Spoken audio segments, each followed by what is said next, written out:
अस्सलाम वालेकुम, कैसे हैं आप सब। आज हम बनाएंगे कड़ी पकोड़ा। ये अक्सर रेसिपी आप देख रहे होंगे, बड़ी इजी है, झटपट से तैयार हो जाती है। ये हमने ऑयल डाला क्योंकि बाद में तड़का लगना है, इस वजह से आज मैं पहले कम रखती हूँ। ये हमने इसमें 2 तेज़ पत्ता डाला और साथ में हमने ये चॉप की हुई प्याज काट के रखा था। ये थोड़ा सा प्याज इसमें शामिल किया। ये बस इतना प्याज हमने शामिल करना है जब तक हमारा प्याज ब्राउन होता है। प्याज ब्राउन हो फिर आगे का काम हम शुरू करते हैं। बेसन का घोल तैयार कर लेंगे। ये बड़े खाने के तकरीबन भर के हमने 5 चम्मच इसमें बेसन शामिल किया। अब इसमें 1.5 पाव जितना दही है जो हम इसमें शामिल कर लेंगे। ये घोल हमने दही से तैयार करना है, ठीक। ये देखिए, ये थोड़ा थोड़ा करके हमने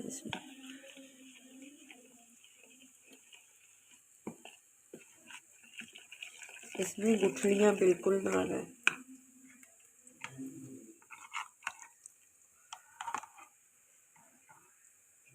भी हमने मसाले शामिल करने हैं और उधर भी मसाला थोड़ा तैयार करना है। ये तकरीबन 1 चम्मच हमने नमक शामिल किया, 1 चम्मच लाल मिर्ची, हल्दी पाउडर आधी से ज़्यादा चम्मच, सही है। अच्छा, कड़ी में ना धनिया इस्तेमाल नहीं होना। धनिया पाउडर जो है उससे इसका टेस्ट जो है वो अच्छा नहीं आता। अब हमने इस घोल को अच्छी तरह से तैयार कर लेना है। ये हमारा घोल तैयार हो गया। इसमें ये हमने पानी शामिल किया, थोड़ा पानी और डालेंगे, ये डिब्बा फुल हो जाए।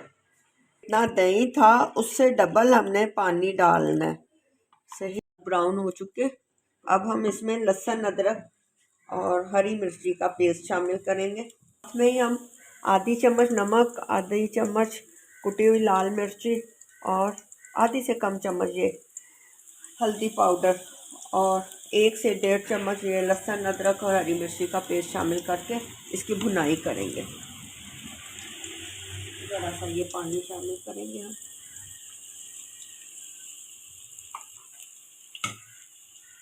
ताकि मसाला जले ना।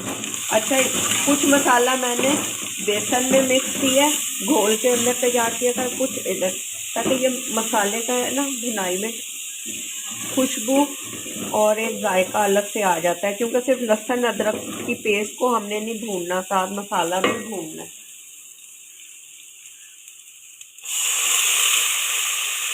ज़रा सा लोग इसमें टमाटर डालते हैं, लेकिन मैंने टमाटर शामिल नहीं किया। बगैर टमाटर के ये कड़ी तैयार हो रही है। मसाला हमारा तैयार हो चुका है। ये देखें, ऑयल छोड़ दिया मसाले ने। अब हम इसमें शामिल करेंगे ये घोल जो हमने दही और बेसन का तैयार करके रखा है। इसको डालते हुए आहिस्ता आहिस्ता हमने हिलाते जाना। कड़ी में हल्दी ज़्यादा डलती है क्योंकि उससे कलर आ जाता है। साथ साथ ये नीचे हिलाते जाए। अगर बेसन बैठा हुआ है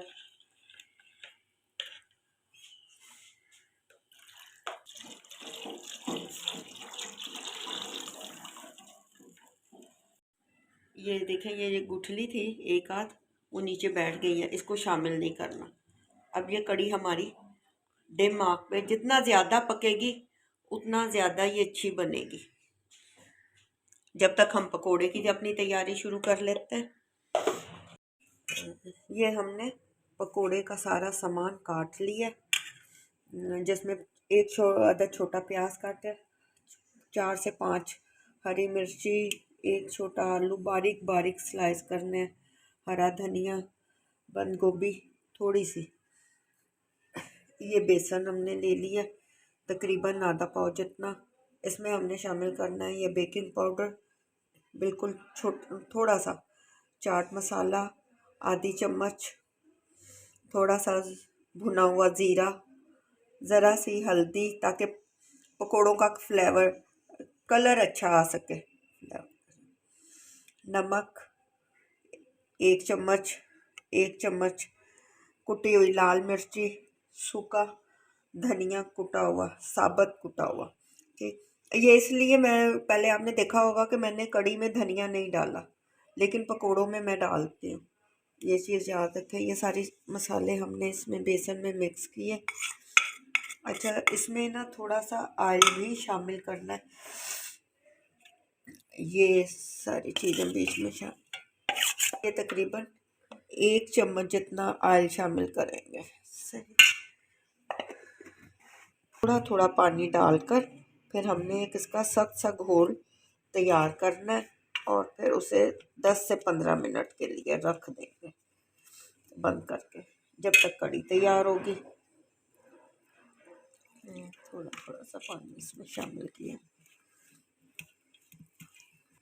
ये देखें, आप हाथ के साथ ज़्यादा अच्छी तरह से इसको मिक्स कर लेंगे। ये देखें, सारा मसाला ये सख्त, बिल्कुल लिक्विड नहीं बनाना, इस तरह से सख्त मिक्स करके इसको आपने तकरीबन 10 से 15 मिनट के लिए रख देना है।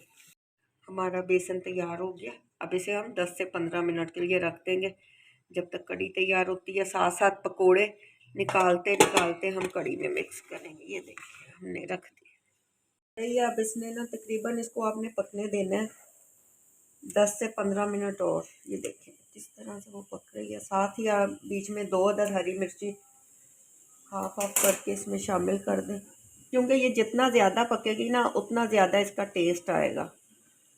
और इसलिए इसमें पानी भी ज़्यादा शामिल किया जाता है, यानी दही से डबल हो जाता है पानी। तो ये पक पक के तैयार होती है। अब आप ये तकरीबन 15 मिनट इसी तरह पकती रहेगी। साथ हम अपने पकौड़ों की तैयारी हमने की शुरू की हुई है।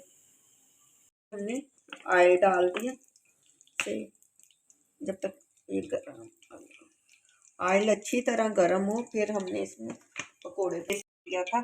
अब हमने इसको चम्मच की मदद से एक ही रुख पे चलाना है। ये देखिए, अच्छी तरह से इसको बेसन को हमने मिक्स करना है, लेकिन रुख हमारा एक ही हो अच्छी तरह से। फिर इतने अच्छी तरह से पकोड़े ना फिर फूल भी जाएंगे, हमारे फूले फूले से पकोड़े बनेंगे। कि ऑयल गर्म हो चुका है, क्योंकि ठंडे ऑयल में पकोड़े फूलते नहीं हैं।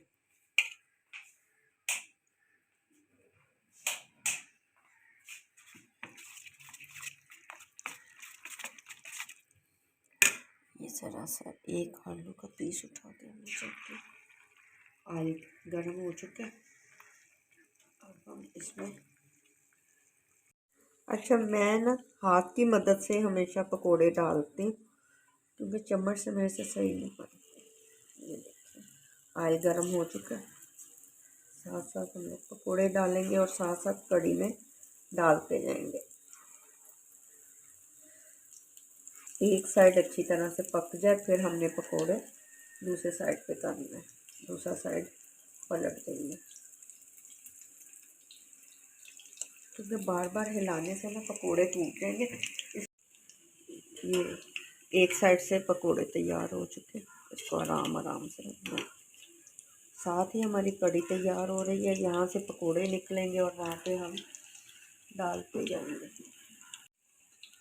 ये पकोड़े तैयार हो गए, ये हमने निकाल लिए।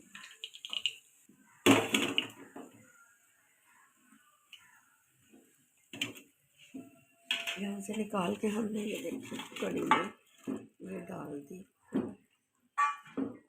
अब ये साथ साथ पकती है जब तक हम और पकौड़े निकाल लेते हैं। लगाने लगे ये 4-5 कड़ी पत्ता। हर बार वो फ्रेश तो नहीं मिलता, इस वजह से मैं ये मैंने कुछ करके ये भी रखे हुए हैं, ये डाले। साथ में ये हम जीरा शामिल करेंगे। जीरे के साथ ही ये प्याज,